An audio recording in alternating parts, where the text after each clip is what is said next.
Welcome to Math Unfolded Worldwide. Today, we'll learn something amazing from calculus, called limits. Let's start with a simple question. What happens when x gets really, really close to a number, but never actually reaches it?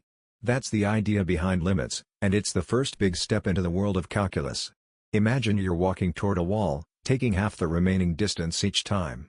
You get closer and closer. But do you ever actually touch the wall? In math, we say the limit is where you're heading, even if you never get there.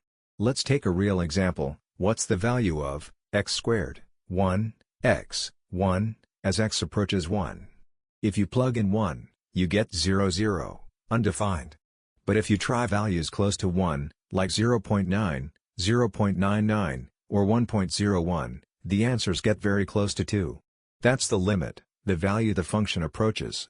It's not about what happens at x equals 1, but what happens near x equals 1. Limits help us understand sudden jumps, holes in graphs, and motion in physics. They are the reason we can define derivatives, solve real-life problems, and describe smooth curves. So next time you see a scary-looking limit question, just ask, what is this function trying to reach? That's the true power of limits, seeing what lies just around the corner, even when you can't go there. Comment if you have any problem-related video, like, share, subscribe.